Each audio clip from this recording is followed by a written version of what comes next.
পিছনে জিয়া ফ্যামিলির যে অবদান, সেই অবদান বাংলাদেশে অন্য কোনো দলের নেই, অন্য কোনো দলের নেই। এই জিয়াউর রহমান স্বাধীনতা যুদ্ধের সময় যখন দেশ কোনো কুল কিনারা পাচ্ছিল না, তিনি স্বাধীনতার ডাক দিয়ে, স্বাধীনতার ঘোষণা দিয়ে দেশকে একটা পরিণতির দিকে এগিয়ে নিয়ে গেছেন। তারপরে বাংলাদেশ স্বাধীন হয়েছে। সেই থেকে শুরু এই জিয়া পরিবারে বাংলাদেশের জন্য তাদের অবদান আমি সংক্ষেপে বলছি।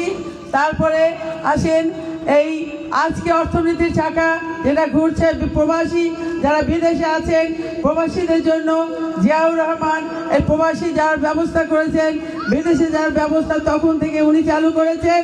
এবং তারা যে টাকা পাঠায় সেই টাকায় বাংলাদেশ সরকারের অর্থনীতির ভিত্তি শক্তিশালী এখন পর্যন্ত। এবং তিনি এখন যে গার্মেন্টস সেক্টর আছে, আমাদের মা বোনেরা, লক্ষ লক্ষ মা বোনেরা, ছেলেরা চাকরি করে, তাদের প্রতিটা ফ্যামিলি ভালো আছে, খেয়ে পড়ে ভালো আছে। এবং তাদের মারফতে, সেই ইন্ডাস্ট্রির মারফতে বিদেশ থেকে লক্ষ লক্ষ ডলার আসে। এবং তাতে বাংলাদেশের অর্থনীতি যে এখন পর্যন্ত শক্তভাবে চলছে, এই মূলত দুইটা সেক্টরের জন্যেই, জিয়াউর রহমানের অবদানের কারণেই। আমাদের খালেদা জিয়া এই যে মহিলাদের জন্য করেছেন, উনি মুক্তিযোদ্ধা মন্ত্রণালয় করেছেন। আজকে মুক্তিযোদ্ধারা যারা ভাতা পান প্রতি মাসে মাসে, তারা এই কারণেই পাচ্ছেন, উনি মুক্তিযোদ্ধাদের সম্মানিত করেছেন মুক্তিযোদ্ধা মন্ত্রণালয় তৈরি করে দিয়ে। তারপরে আসেন 2001 থেকে 5 পর্যন্ত খালেদা জিয়া হাফিজ ইব্রাহিমকে মনোনীত করেছিলেন মাত্র 5 বছরে।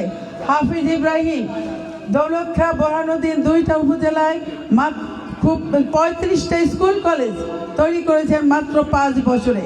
তার মধ্যে পলিটেকনিক ইনস্টিটিউট, হাফিজ ইব্রাহিম মহাবিদ্যালয়, হালিমা খাতুন মহাবিদ্যালয়, অনেক অনেক মসজিদ, মাদ্রাসা, বিভিন্ন স্কুল আছে, আপনারা জানেন।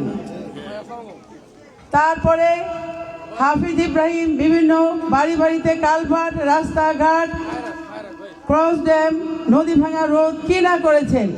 তো আপনাদের কাছে আমার অনুরোধ, আহ্বান থাকবে, আগামী 12 তারিখে আপনারা ধানের শীষে হাফিজ ইব্রাহিমকে ভোট দিয়ে জয়যুক্ত করবেন।